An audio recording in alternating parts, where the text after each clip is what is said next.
Hey guys, tonight we're going back to a world of flame and metal, where your hands are never clean, your back always aches, and your neighbors can't decide if you're a craftsman, a magician, or just a sweaty nuisance with a hammer.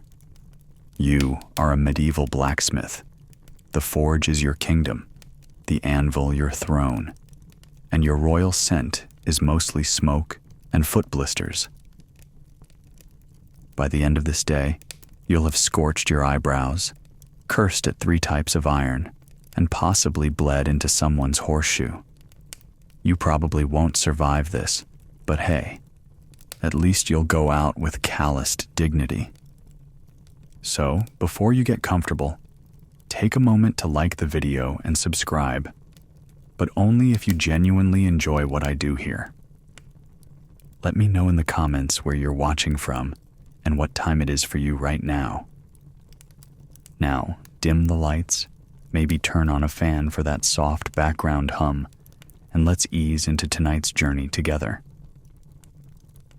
It's still dark when you wake. The village is silent, just a faint hoot from the trees and the distant snore of someone's pig echoing off the thatch roofs. Your bed is a slab of rough wool and straw, still warm from your body heat, but already itching. Your hands move before your brain does, pulling on thick trousers, a linen shirt that's more whole than cloth, and your leather apron with the scorched hem. The air smells of cold ash and something that might have been stew last night, but now just smells like disappointment. Your muscles protest as you sit up. You stretch. Your spine cracks in at least 4 places. You step outside into the pre-dawn hush. Mist curls around your feet like lazy cats. The forge stands like a sleeping beast in the yard, hunched, soot-streaked, and silent. But inside, beneath the gray ash, you know the coals still hold yesterday's breath. You kneel and blow gently into the pit. A few red eyes blink awake. You feed them kindling, then a curl of dry hay, and finally a handful of hardwood chips. With a low groan, the fire returns to life. You pump the bellows, slow and steady. The leather sack wheezes like a dying dragon, pushing wind through the coals. The flames stir, hiss, then rise. Orange tongues lick the sides of the brick hearth. The first light of morning creeps over the fields. You add charcoal because wood alone won't do. It needs to burn hot and long. Charcoal is expensive, but you made your own. Smothered it under turf for 3 days while praying it didn't rain. It still smells like burnt earth and black magic. The forge hums. You're awake now. This is the part of the day no one else sees. Before customers, before questions, before the noise. It's just you, the fire, and the iron waiting to wake up. You lay out your tools in the half-light. Tongs, hammers, chisels, punches, swages, files, each with its own feel, its own balance. You know them by weight, by the calluses they leave on your palms. You once tried to name them, but your apprentice laughed, so now you just call them all idiot when they slip.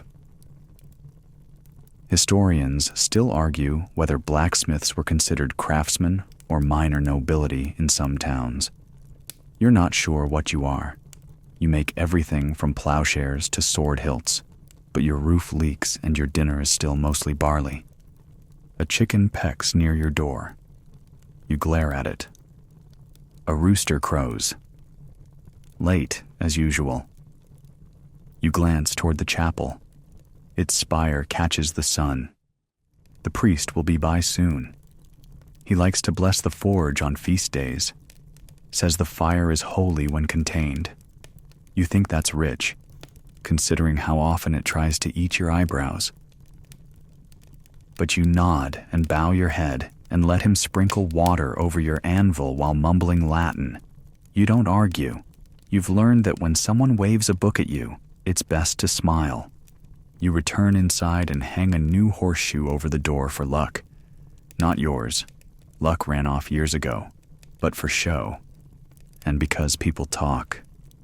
Quirky tale? There's a village over the hill where the blacksmith is said to talk to iron, claims it whispers when it's ready.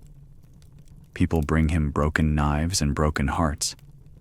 You met him once. He smelled like rosemary and regret. Your own forge hisses again. The coals are perfect. You reach for the first iron bar of the day, cold, stubborn, full of potential. The fire waits. The hammer hums in your hand. The day begins. You ease the first iron bar into the coals, burying it like a secret. The fire eats greedily, flaring up in a burst of sparks that land on your apron, your arms, your boots. Your skin hisses, but you barely flinch. Burned nerves make poor messengers. You've learned to ignore them. The bellows wheeze with every pump, feeding the beast. The bar glows red, then orange, then a bright, punchy yellow. The kind of light that makes your eyes squint and your soul brace. That's the sweet spot. The moment just before iron becomes butter. Miss it, and the metal wins. You grab the bar with your tongs, yank it from the fire, and slam it onto the anvil with a ring so sharp it silences birds. The hammer comes down. Once, twice, 3 times, and now you're in the rhythm. The forge sings. Your shoulder creaks. Sparks fly like angry bees. And right on cue, the priest arrives. He doesn't knock. No one does. He steps just past the doorway, eyes already watering from the heat and smoke. "Peace be upon your hands," he says, as though peace and hammering can live in the same breath. You nod, and also upon your parchment. He ignores the joke, as always, and pulls a small pouch from his robe. Inside, ash from Palm Sunday, crushed bone relics of some long-dead saint, and a single drop of holy oil. He sprinkles the mixture on the forge's edge, just enough to leave a stain. "It is sacred work you do," he mutters. "Holy fire is not so different." You grunt. You've heard this before. The idea that shaping metal is akin to shaping souls, that the furnace of faith and the forge of steel are siblings in divine suffering.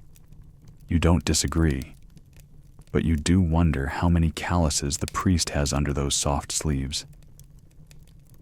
Historians still argue whether smiths were seen as spiritual figures or feared ones, guardians of fire, tools, and war.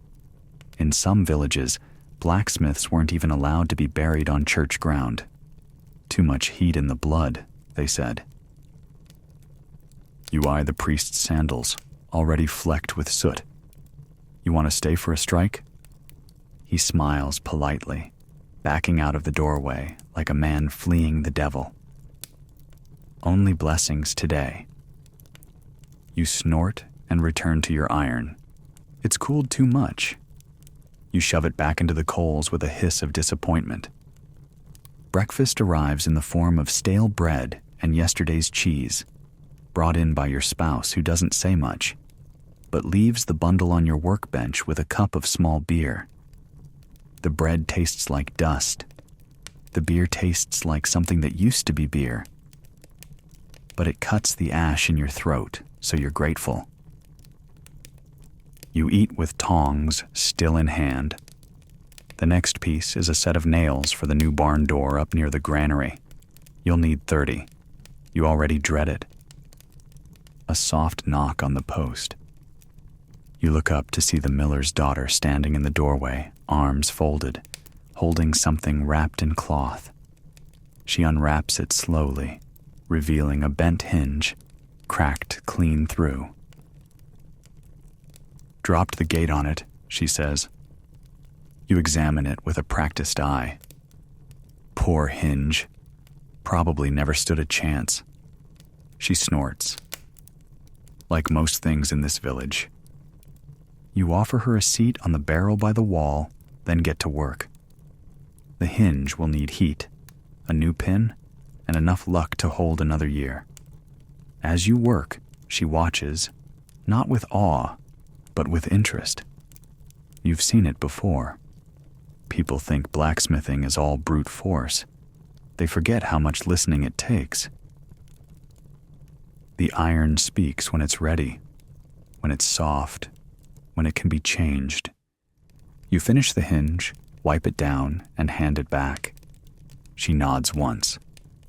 Thank you. She leaves 2 onions and a small loaf as payment. You don't argue. You've worked for less. Quirky tidbit.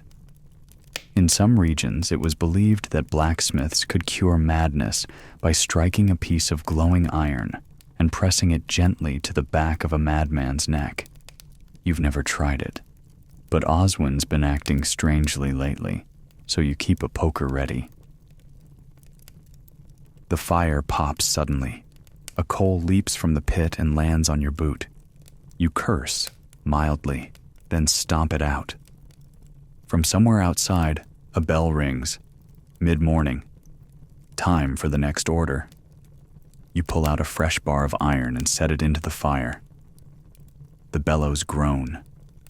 The flames rise. The day continues. The forge hums louder now. The fire is fully awake, and so are you. Your shirt clings to your back, wet with sweat, and your palms are slick despite the dry leather gloves. This is your 3rd piece today, and the most delicate. An iron dagger for a traveler who paid up front with coin that jingled too clean, too bright. You eye the coin again. Not local. Not even familiar. You bit it when he handed it over. It tasted real enough, but so does danger. Still, a job's a job. The iron rod rests in the heart of the fire, glowing like a captive star.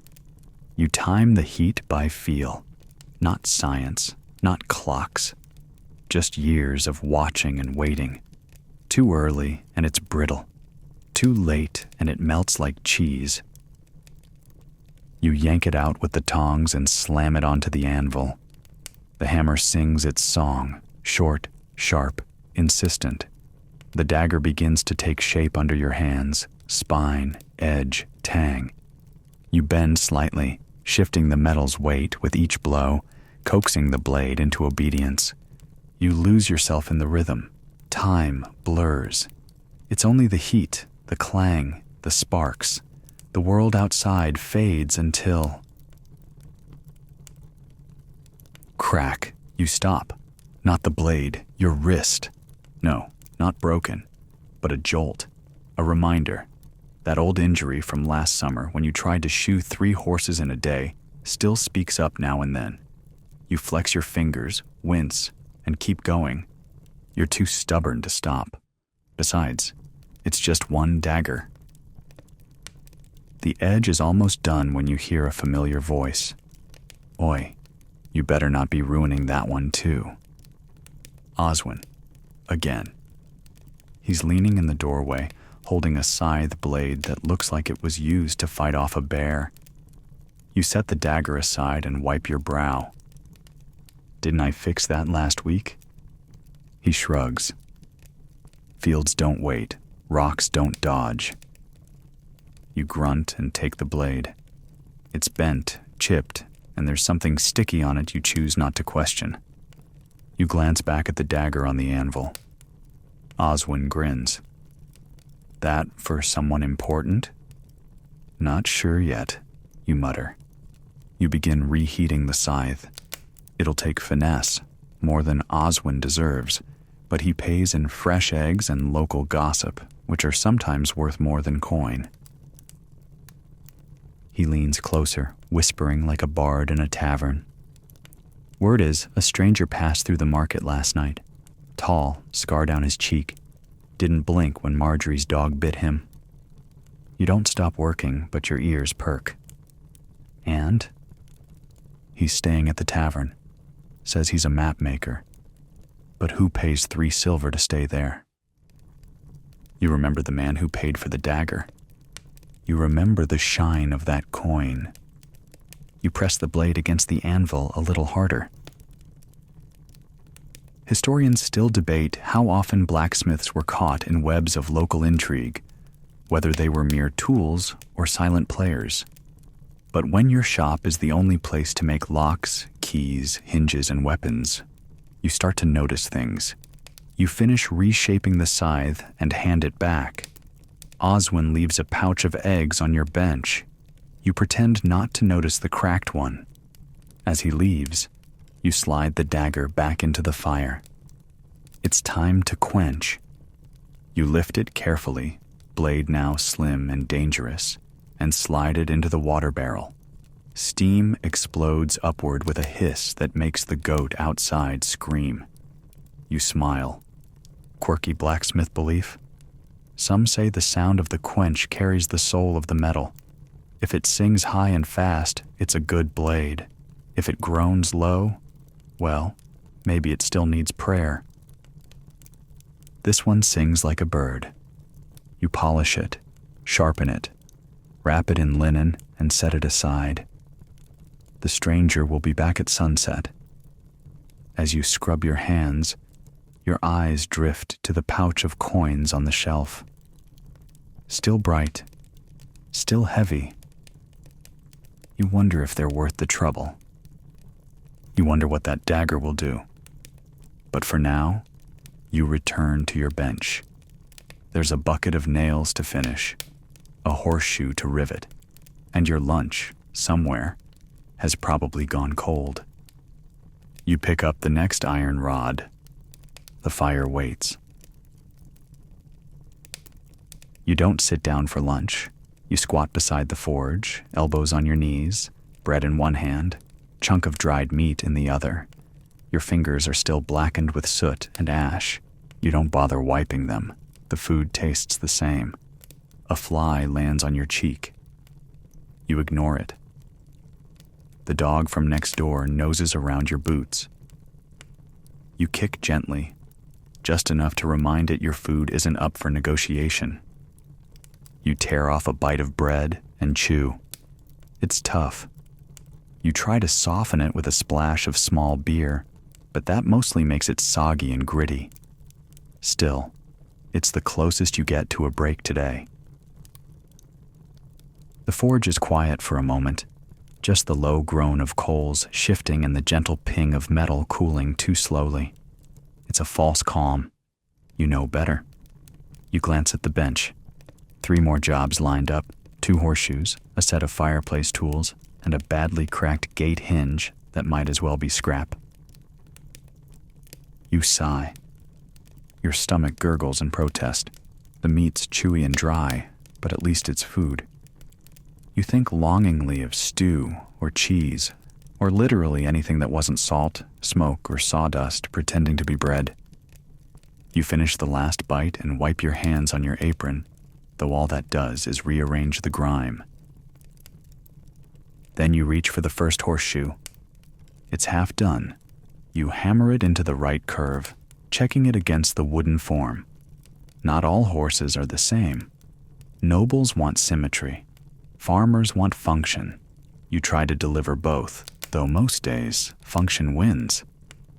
Just as you're hitting a rhythm, you hear a crash from the corner. You don't look. You already know. Your apprentice has dropped the tongs into the quench bucket. Again, you close your eyes. Count to 3. You know those are hot, yes? A guilty squeak. I thought they were cool. They're never cool. I thought maybe. No thinking, just not dropping. He fishes them out, red-faced and soaked up to the elbows. Steam rises from the barrel like judgment. You say nothing. He mutters an apology and backs away to sweep the floor, which does not need sweeping. Historians often romanticize the relationship between blacksmiths and apprentices, skill passed down like sacred knowledge. But the truth is, most apprentices are exhausted, distracted, and convinced every glowing bit of metal is immediately touchable. You check the tongs. Slightly warped, you'll fix them later. You return to the horseshoe, hammering with more force than necessary. The rhythm returns. Strike, rotate, strike, lift, examine. A meditative kind of violence. There's comfort in it, even beauty. Quirky belief? Some smiths say every tool has a soul. If it breaks too often, it's cursed. If it fits perfectly in your hand, it was meant for you. You've had the same hammer for 12 years. The head's chipped, the handle's worn smooth. You wouldn't trade it for a dozen new ones. You quench the shoe, a sharp hiss, a bloom of steam. You hold it up, satisfied. Then you remember, you haven't eaten your apple. It's still sitting on the bench, slightly bruised, partially flattened by Oswin's earlier egg delivery. You pick it up, brush off the sawdust, and bite. It's mealy, but sweet enough to wash the iron taste from your mouth. Your apprentice returns, hands behind his back. I finished the nails. You raise an eyebrow. All 24. You check the bucket. They're okay. A few bent, one wildly crooked like it's trying to escape its destiny, but most are passable. You nod. Better. He beams. You hand him a file.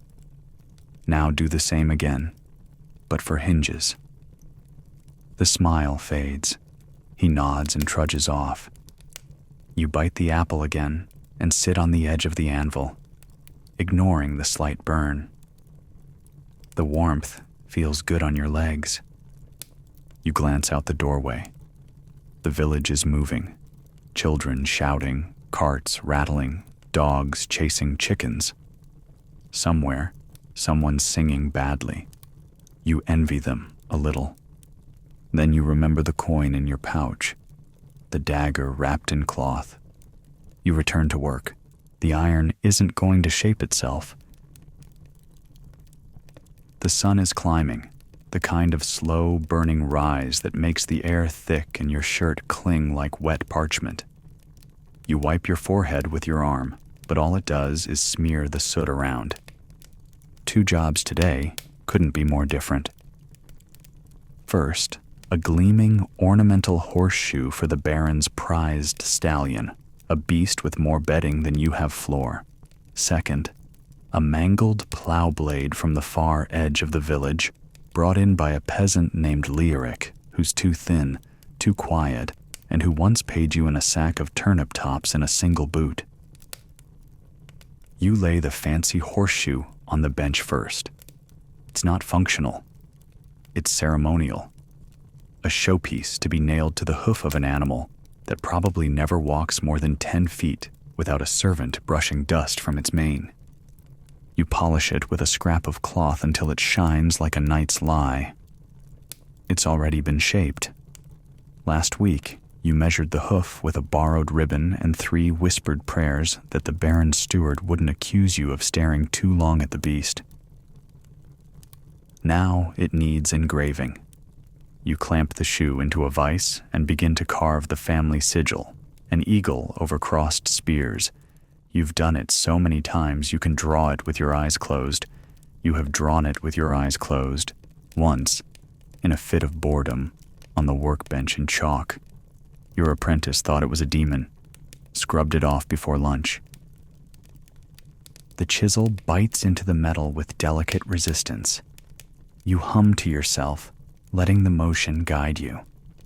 Historians still wonder how blacksmiths balance their roles, 1 foot in noble service, 1 in peasant need. The truth is, you dance between them, hammer in hand, smile on face, and grit in every bone. When the engraving is done, you lay the shoe on a velvet scrap. Velvet, mind you, that you stole from your spouse's old cloak and trimmed down to size. Nobility expects details, even in the forge. Just as you set it aside, the door creaks. Leoric enters, plow blade in arms, eyes sunken, boots coated in a week's worth of field.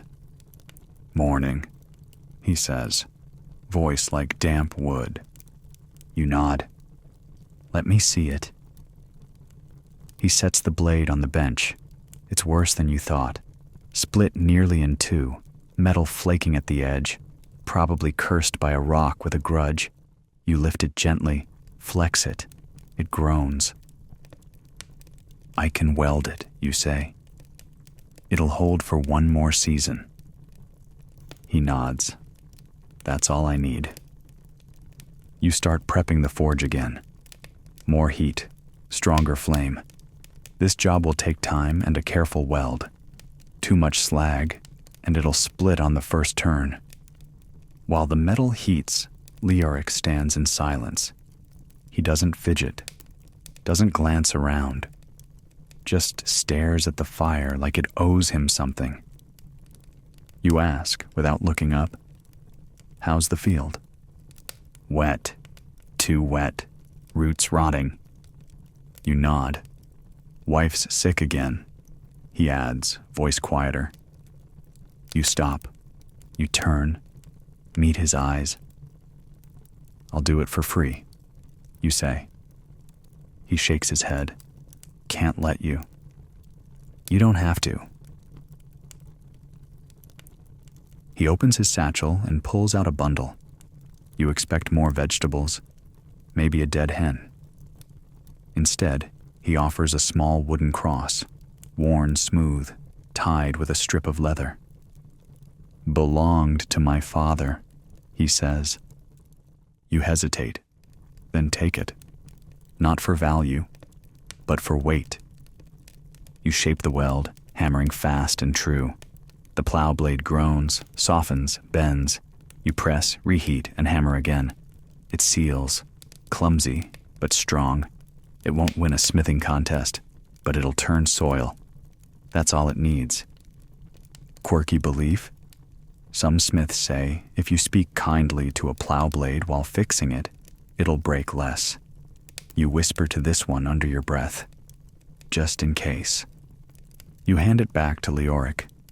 He takes it with hands like driftwood, worn, cracked, unsure of grace. "Thank you," he says. You nod. "Bring it back if it buckles." He turns to go. "Wait." You grab a small jar of salve from the shelf, something you make with fat, ash, and a hint of chamomile. "For your wife." He takes it like a fragile thing. Then he's gone. The forge quiets again. You glance between the velvet-wrapped shoe and the freshly welded plow blade. One for display, one for survival. You know which one will be remembered, and which one will actually be used. The apprentice is hammering crookedly again. You resist the urge to launch a pair of tongs in his direction, and instead take a deep breath through your nose, which, thanks to the forge, smells entirely of iron, sweat, and a hint of singed wood. You walk over, watching the boy furiously strike a nail like it personally offended him. "Stop," you say gently, which, in blacksmith terms, means before you ruin another half-pound of iron. He looks up, wide-eyed, face flushed. He's maybe 13, built like a scarecrow, and so earnest, it hurts. "You're hitting too soon. The metal's not ready." He blinks. It looked red. You pluck the nail from the anvil. It's lopsided, half-formed, and one end is fat like a swollen toe. "Red isn't the only color," you murmur. Listen to the fire." He looks confused. You point to the forge. "The coals talk. They'll tell you when it's time." He nods slowly. You're not sure if he's absorbing the lesson or just wondering if you've finally gone mad. Historians still debate how formal training was for apprentices like this, whether there were structured guild-style lessons, or if most of it was just repetition, yelling, and the occasional thrown horseshoe. You're inclined to believe it's the latter. You walk him through another nail, slowly, from bar to quench. This time, he manages something almost usable. You set it aside with a nod that makes his chest puff out like a bellows. Then you return to your bench. There's still half a dozen repairs to finish before sundown. And speaking of broken things, the door creaks open and a familiar voice slinks in. "Evening, Master Smith." You glance up. It's the bailiff. He's smiling. You don't like it. He carries a length of twisted iron. Gate latch broke. Lord's mare kicked it clean off. Needs mending. You take the piece. It's a mess, but it's the tone you notice more than the words. "And you'll want it done by tomorrow morning?" "Of course." "And payment?" He shrugs. "The Lord says your taxes are due. This can count toward your ledger." You sigh inwardly. This isn't payment. This is extraction disguised as obligation. "Then I suppose I'll have it done," you say, voice smooth as a cooling blade. He nods, smug, and strolls out.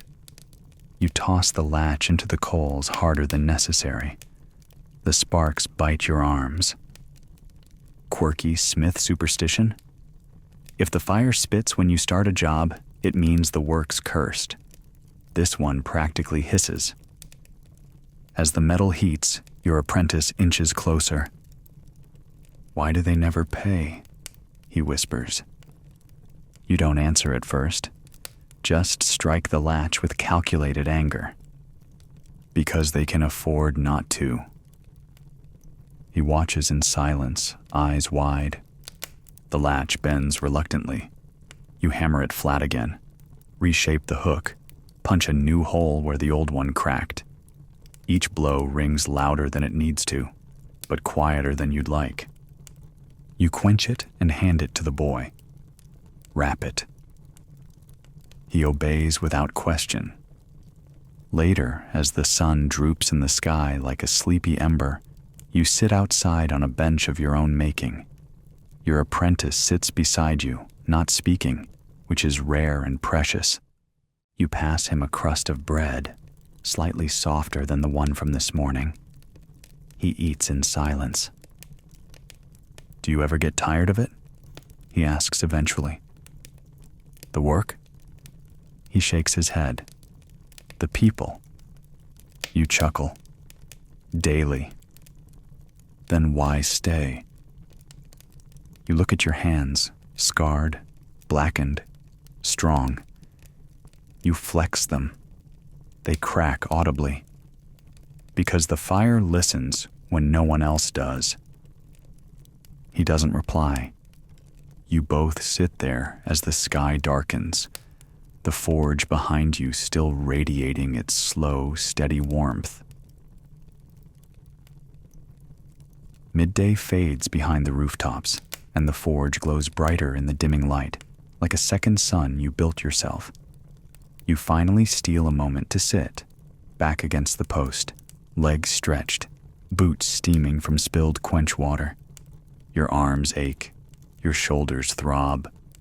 You sip from a dented pewter mug filled with beer that tastes faintly of soap and ashes. It's not good, but it's wet. You murmur a little prayer to Saint Eligius, patron saint of blacksmiths, patron of metal workers, horses, and allegedly, people who make bad deals with kings and live to regret it. Your prayer is half-hearted, not for lack of belief, more from exhaustion. You've said the same words so many times they no longer feel holy, just familiar, like a childhood rhyme worn down by repetition. "Saint Eligius," you whisper, "may the fire hold steady, may the hammer strike true, and may this beer not poison me." Your apprentice hears you and laughs, a rare sound. You throw a small lump of charcoal at his boot. He dodges. Barely. Quirky tale about Eligius. They say he once miraculously reshoed a demon's horse, realized the beast wasn't normal when the leg came clean off in his hand, but he finished the job anyway. That's the kind of energy you strive for. Suspicious hoof, questionable customer, still deliver the product. You roll your wrist. That old ache's creeping back. You make a mental note to soak it in vinegar tonight, or something stronger. The next customer arrives with impeccable timing, as if he was waiting for your last nerve to fray. It's Edgar, the Reeve. Always polite, always needy. "I've brought the hinges," he says, holding out a satchel like it might bite him. The new barn doors are sagging. Again. You take the satchel and peer inside. Rusty iron brackets, bent nails, and something sticky that might once have been an apple. You sigh. "These are beyond repair," you say. "Oh?" He blinks. "Couldn't you just shape them back?" "Could. And next storm the door'll fly off and flatten your goat." He frowns. "That happened once." You shake your head and gesture to your apprentice.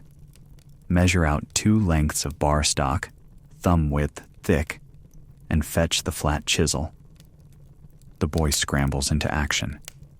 Edgar leans in closer. "Did you hear about the sword?" You keep your eyes on the work. "What sword?" "The one that never dulls. Passed through 2 villages already. People say it was made in a forge like yours. Blessed. Or cursed. Depends who you ask." You finally glance at him. "Blade's dull. Always. Not this one. You've been listening to fishwives." He shrugs. "Maybe. But if it was made here..." You level him with a stare. "It wasn't." He nods quickly. "Of course. Of course." Historians still argue whether stories like these, the magical blacksmith, the blade that cuts through lies, came from folklore, or whether smiths encouraged them to add mystery to their trade. You've never claimed enchantment, but you haven't exactly denied it either. Let them wonder. The hinges take shape under your hammer. You punch holes, curve the flanges, file down the edges so they'll turn clean without grinding. You don't need Edgar to notice, but he does. "You're fast," he says. You don't reply. He watches for a bit longer, then coughs softly. "Would you be willing to, next week, make something more decorative?" You raise a brow. "Decorative?" "A clasp. For my daughter's wedding box." You nod once. "Leave a sketch." He does, then backs away like he's afraid you'll charge extra for the conversation. As he leaves, your apprentice pipes up. You could have told him no. You shrug. He'll owe me now. And that's the other part of your trade. Not just iron. Leverage. You clean the tongs, check the fire, and throw on a fresh log. The forge roars again. Outside, the sun is slipping behind the trees, bleeding gold into the sky. Inside, your day is only halfway done. You stretch your arms, rotate your wrist, and lift another bar of iron. "Time to make magic," you mutter. Not the glowing kind, not the saint-approved kind, just the kind that holds doors shut, horses upright, and rumors spinning. The anvil rings again, though your arms begun to feel more lead than muscle. You shift your grip, roll your shoulder. You've been striking steel since before dawn, and now the light outside is tinted with that odd shade of afternoon where everything feels coated in copper. You remember the year your old anvil cracked. Not a little chip, not a polite hairline fracture that sighs quietly and carries on. Number A, full, ringing split down the center as your hammer struck a thick iron bar with too much confidence and not enough heat. The sound was unnatural, like stone screaming. You froze. So did the apprentice you had back then. Even the goat stopped chewing. You thought the forge had exploded. It hadn't. Just the anvil, which promptly fell into two neat, useless halves. And the village? Talked for weeks. Some said it was a sign that you'd offended Saint Eligius. Others said you'd struck cursed iron. One old man declared you must have forged a blade with a lie in your heart. He had no teeth and hadn't paid you in 3 years, so you didn't take it personally. You ended up buying a new anvil from a smith 3 towns over, had to trade 4 weeks' worth of labor and your last decent shirt. Totally worth it. You still miss that shirt. Back in the present, you test the edge of the small blade you've just finished. A kitchen knife commissioned by a farmer's wife with 2 silver coins and a temperament like vinegar. It glints. It's good. You set it aside and reach for the next piece. Another dagger. You pause. That's the one for the stranger. The coin sits nearby on the shelf, still bright, still humming in your thoughts. You wonder if the Baron's steward has seen it. You wonder if you should have kept it hidden. You glance toward the window. The sun's lower now. He'll be back soon. The fire flickers in response, as if it knows. You pull the blade from its wrappings. It's sharp, balanced, elegant. A little too elegant for a traveler who claims to map roads. You remember what your grandmother used to say. A blade never lies, but the hand that holds it always might. You wipe the dagger down with an oiled cloth, careful not to cut your fingers. You've done that before, too many times. The door creaks. You turn, but it's not the stranger. It's your spouse, holding a basket of carrots and a frown. You've forgotten to eat again. You look down at the half-drunk beer mug beside the hearth. That counts. They raise an eyebrow. So does starvation, apparently. They set down the basket and eye the dagger. That for the map maker? You nod. Looks more like a murderer's toy. You sigh. I just make the tools, not the choices. They sit beside you. And if it's used on someone here, you don't answer. Because that's not a question you can hammer into shape. Historians often explore the blacksmith's moral ambiguity. Toolmaker, tradesman, artisan, accomplice. You've made axes used in harvests and in feuds. You've crafted locks to protect and chains to restrain. The iron doesn't care. But you do. You wrap the dagger back in cloth. Not velvet. Not fancy. Just enough to hide the gleam. Quirky smith lore. Some say if a blacksmith shapes a blade while whispering a prayer backwards, the blade will never cut an innocent. You've never tried it, but tonight you might. You glance toward the doorway. Still no sign of the stranger. But you know he's coming. You bank the coals for a moment, just enough to keep the forge alive without roaring. The room dims. The walls seem to lean in. Everything smells of iron, oil, and waiting. You sit on the bench beside your spouse. They take your hand. And for the first time all day, you exhale. The sun's barely hanging on now, one golden sliver over the treetops, casting the village in that eerie twilight where everything looks softer but also more suspicious. You're back at the forge, a horseshoe in the coals, trying not to glance at the door too often. Then you hear it. Not the door itself, just the step before it. A footfall too light for Oswin, too early for the monk, and too sure for anyone who doesn't carry secrets. You set down your hammer and turn. There he is. The stranger. Same lean build, same dark cloak, still dusted with road, no visible weapon, but you'd bet a silver he has one tucked inside his belt. His beard is neat, but not noble. His eyes scan the forge like he's measuring more than iron. You have it? He asks. You nod once, pull the wrapped dagger from behind the tools, and hand it over, slow and deliberate. He unwraps it carefully, reverently. He runs a thumb along the blade, doesn't flinch when it nicks him. The blood wells, dark red. He smiles. Fine work, he says, tucking it away into his cloak as if it was never there. He hands you another coin. You don't bite it this time. You planning to use it around here? You ask, voice low. He tilts his head. If I were, I wouldn't tell you. Fair. He turns to leave, then pauses.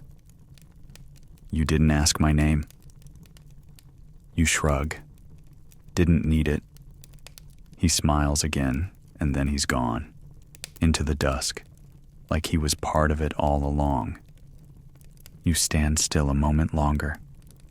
Then, slowly, you open the pouch he gave you. Inside the coin, and nothing else.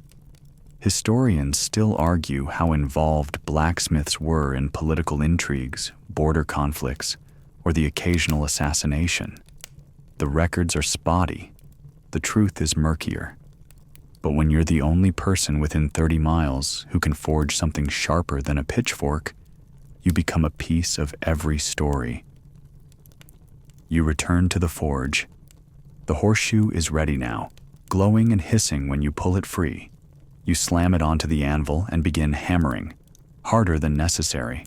Sparks leap, and your apprentice flinches from across the room. He says nothing, just quietly files a hinge by candlelight. A few minutes later, a monk arrives. Because of course he does. His robes are patched, his sandals worn through. He doesn't smile. He just sets a bundle on your workbench.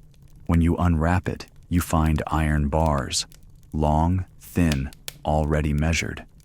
There's also a drawing, bars, latches, hinges. For the penance cell, he murmurs. We're rebuilding it. You raise a brow. What happened to the old one? Someone escaped.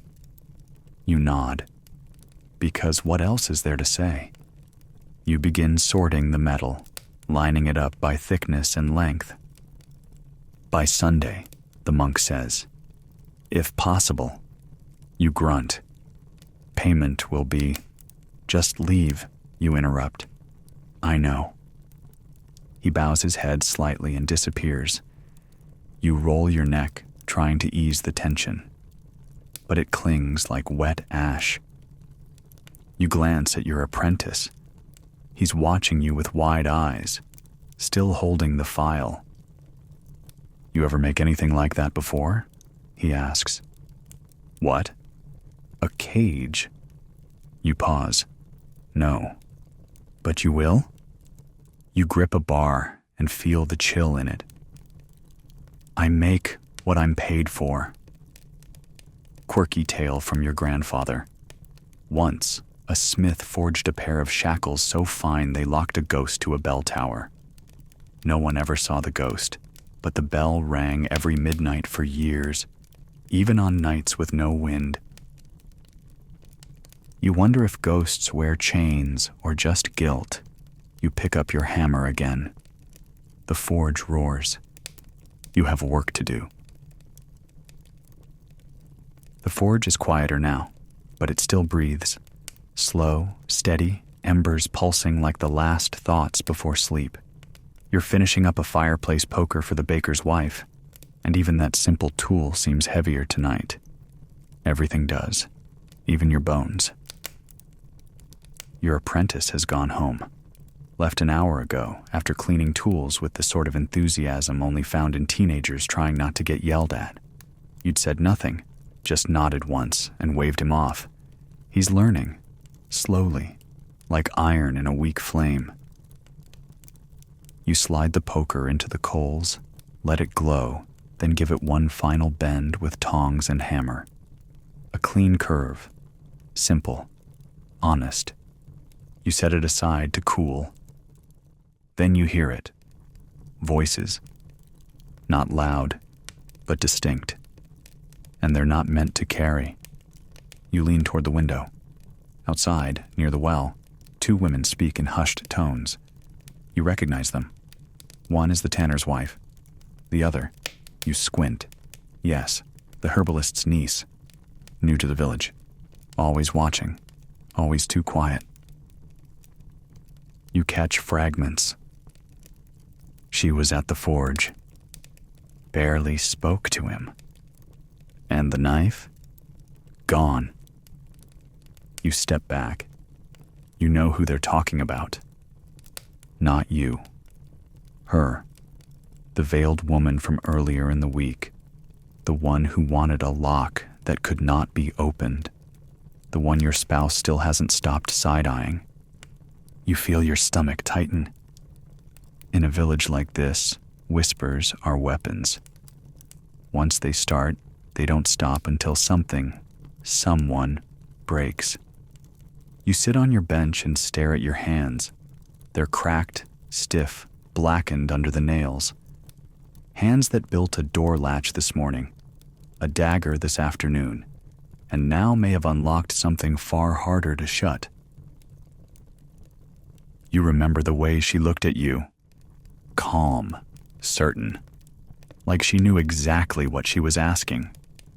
Historians still argue how often smiths were approached for secrets, hidden compartments, silent locks, hollow blades. Some say blacksmiths were trusted artisans, others that they were accomplices in every sin kept in shadow. You never ask your customers why, just what, when, and how much. But now you wonder if you should have. You head inside the house. Your spouse is stirring something over the fire. They don't look up. She came back, they say. You blink. Who? The woman, earlier, the one you made the lock for. Your throat goes dry. She asked if the key would last in water. You say nothing. Your spouse finally meets your eyes. You gave her something dangerous. You shrug. I gave her what she paid for. They shake their head slowly. You've been at this too long. You don't even ask anymore. You don't reply, because what is there to say? You have been at this too long, and the fire doesn't care if the iron is for a church gate or a hidden chest. It only shapes. Quirky smith belief? There's a legend that if a blacksmith ever forges a lock without knowing the key's true purpose, his name is erased from the book of heaven. You used to laugh at that. Now, you're not so sure. You eat in silence. Later, back in the forge, you pick up a scrap bar and start shaping it, not because you have orders left, but because your hands can't stand still when your mind is running. It becomes something round, then curved, then nothing useful. You toss it aside. You stare at the wrapped dagger still sitting near the shelf. You hadn't given it to the stranger. Not yet. He never came back. But the village already thinks you did. You wonder who he really was. You wonder what the lock was really for. You wonder when the rumors will start sounding more like facts. You bank the coals, douse the flames, scrub your arms at the basin, until the soot bleeds like shadow. But it never truly leaves. Smoke in the soul, they used to say. You light a candle and whisper a name to Saint Eligius, not your own, just in case. Evening has sunk its teeth in deep now. The stars blink overhead like they're gossiping, and your forge is the only place still awake. Most villagers have gone to bed or curled up near fading hearths, but not you. You're working on iron bars. Not bars for a window, not a gate. These are for the penance cell. The ones the monk brought the other night, bundled neatly in his rough cloth sack like a gift no one wants. You unfold the diagram again. It's all clean lines and tight measurements. Enough space for air. Not enough for comfort. You wonder who they're building it for. You wonder if they already know. The iron is cool. You begin to heat it slowly, watching the bar darken, then redden, then gleam with that molten yellow that turns soft under pressure. You strike it gently. These bars don't need edges. They need integrity, uniformity, indifference. Like all cages, your hammer taps like a metronome. You don't have to think. You just do. The steel stretches, curls, cools, breathes. And then someone coughs. You stop mid-swing. A figure leans in the doorway, hooded, still, and oddly serene. A monk, not the one from before. "Forgive me," he says, stepping inside. "I didn't want to interrupt." His voice is calm, polite, dangerous. You nod, cautious. "You've begun the bars?" You glance down at the near-finished set on your bench. "Yes." He steps forward. "Good. The abbess will be pleased." You raise an eyebrow. "Abbess?" She oversees the order now. Ever since, well, since the prior's removal. You nod again, slowly. You know what removal means when whispered like that. "And these bars," you ask, "who are they for?" He smiles, just a hint. "Those who stray." Of course. Historians still argue whether penitential punishment in rural parishes was more about salvation or social control. But you've been here long enough to know. It's always both. You finish the last bend, quench it. The hiss is more like a sigh tonight. The monk watches closely. You do fine work. You don't reply. He doesn't linger, just turns and vanishes into the dark. You exhale slowly. Behind you, the iron bars steam and settle. They look like any other piece of work, clean, measured, professional, but they feel heavier.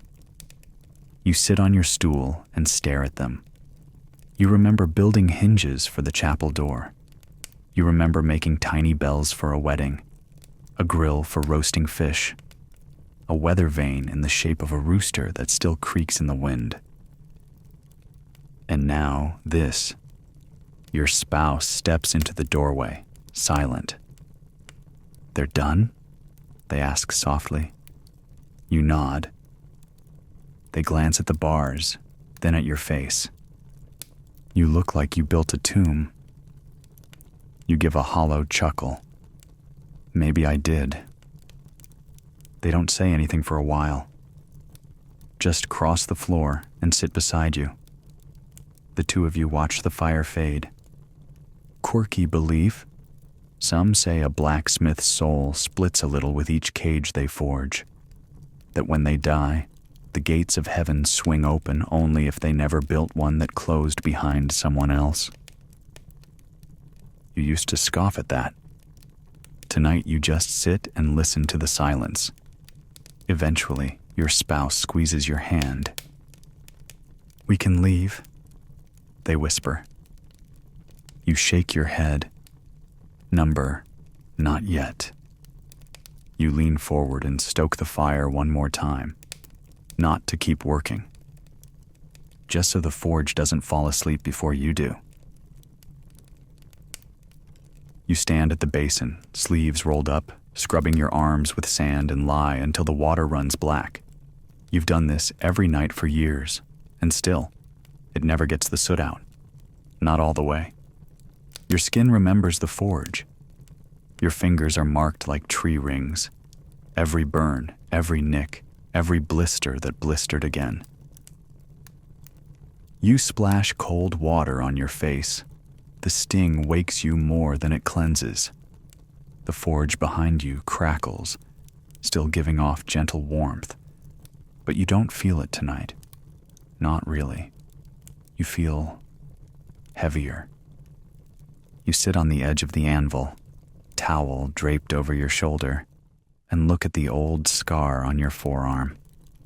The one from the day the bellows burst and a splinter of glowing coal landed on your skin like a hot kiss from the devil. It's shaped like a crooked star. You trace it absently, remembering how you once thought it looked magical. Now it just looks like work. Your spouse appears in the doorway, arms crossed. "You're still out here?" "Just thinking." They come in, quiet, careful, as if stepping into someone else's church. They glance around at the tools, the banked coals, the bars cooling under cloth.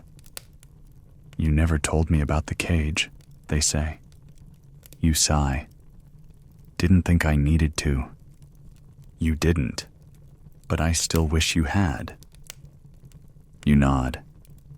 They sit on a stool beside the workbench, picking up a stray nail, turning it over like it might confess something. "You're changing," they say after a long pause. "I'm adapting." Same thing. You both fall into silence, the kind that's thick but not cruel, just tired. You reach for a rag and start wiping down your hammer. It's an old habit, soothing, rhythmic. You whisper to it under your breath. They watch. "Do you still believe in the work?" they ask. You pause. "I believe in the weight of it." That seems to satisfy them, or at least quiet the room. Historians often write about medieval smiths as the backbone of village life, indispensable, respected, feared, but they rarely mention the loneliness, the slow realization that every tool you make will outlive you, that every glowing moment of creation fades into ash by morning. Quirky belief from the north: if you fall asleep beside your anvil, your dreams will be shaped by the last blade you forged.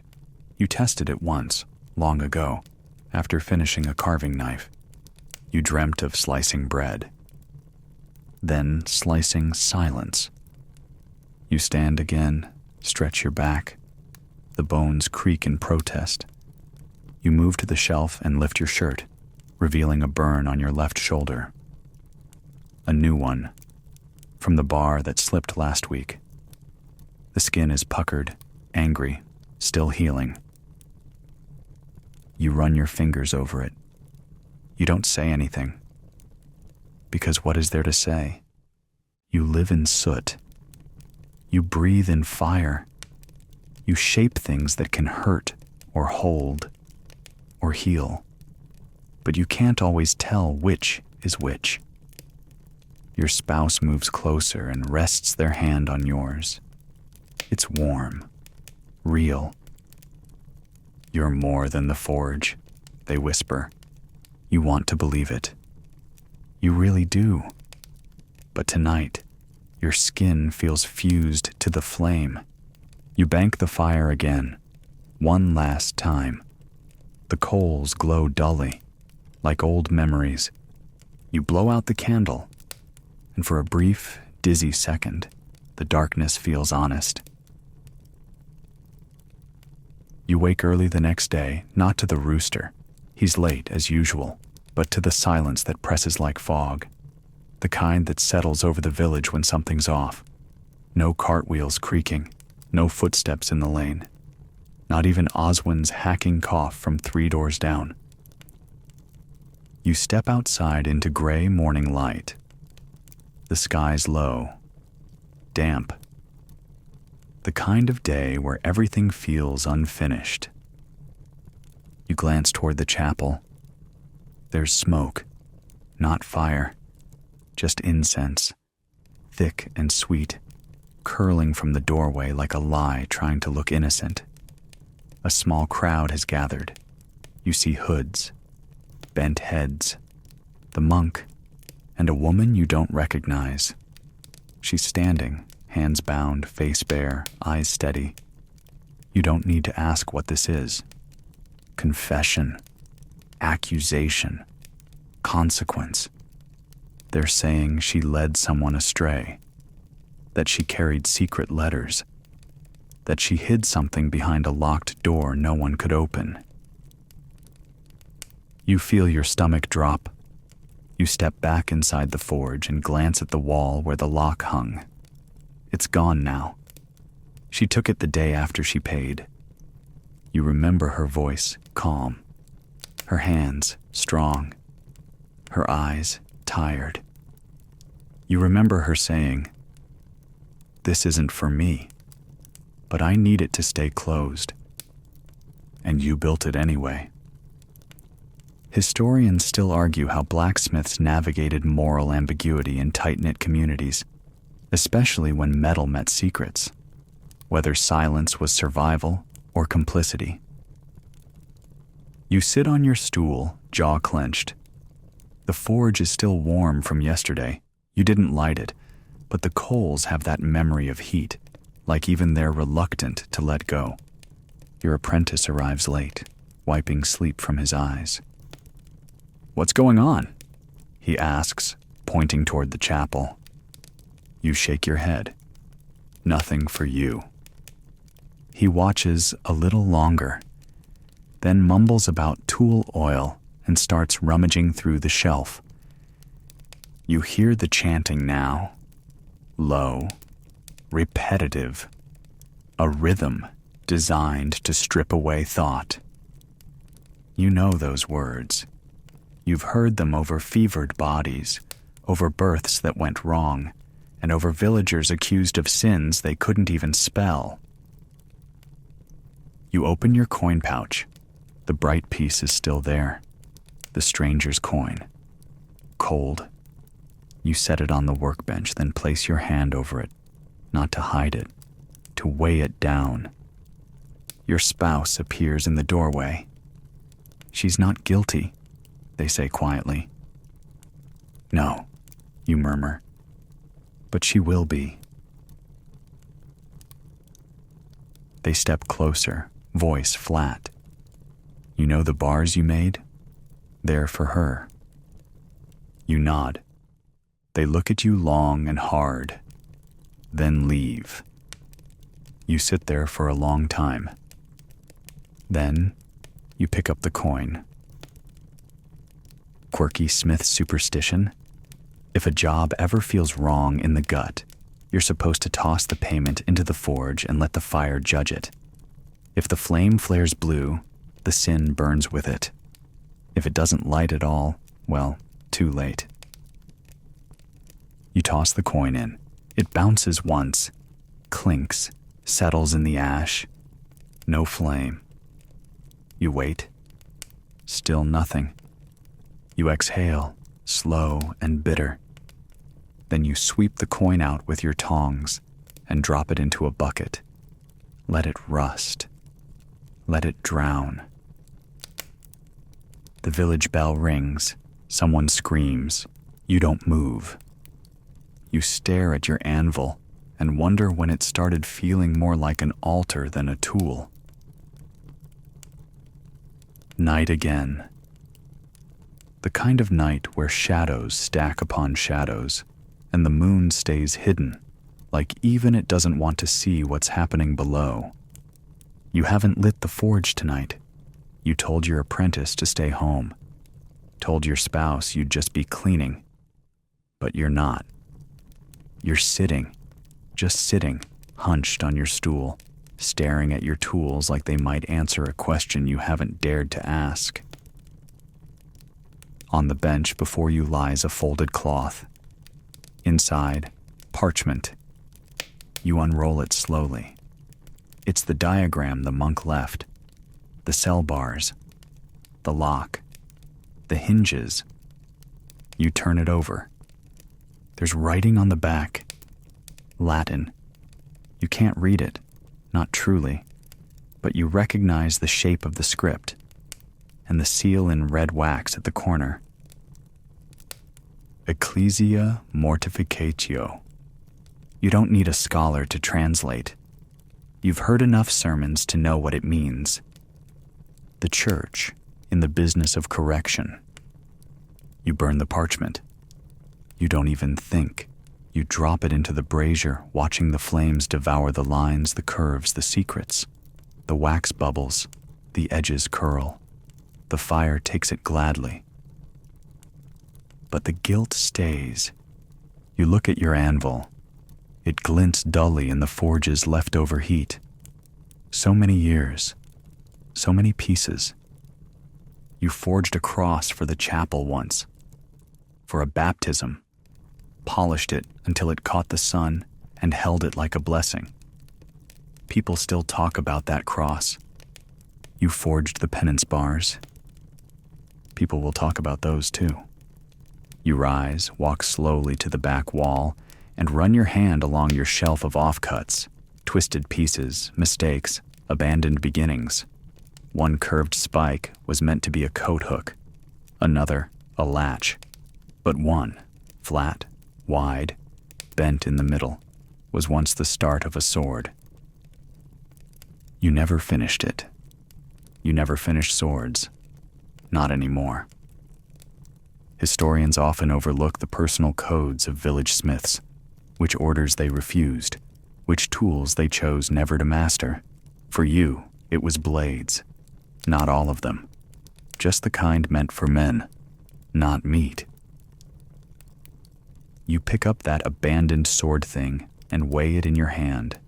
It's heavier than it should be. Or maybe your arms are just tired. You remember when the old blacksmith died. He'd worked this same forge before you. They buried him with one of his hammers laid across his chest. You were still a boy. You thought that was noble. Now it just seems lonely. The wind picks up outside. A soft whistle through the shutter slats. You glance at the candle beside the forge. The flame wavers. Then, a knock. 3 taps. Sharp. Not panicked. Not casual. You freeze. No one knocks this late. Not unless... You move to the door, slowly. Open it just a crack. She stands there. Not the veiled woman. Not the monk. Her. The woman they accused. The one you made the lock for. Hair matted. Eyes wide. One wrist still bound with rope. Frayed and soaked. Her breath comes in bursts like she's been running since sunset. You open the door fully and step aside. She doesn't speak, just slips in, silent as smoke, and leans against the wall like it's the only thing holding her up. You close the door. She points to the bucket, the one with the coin still sitting in the bottom.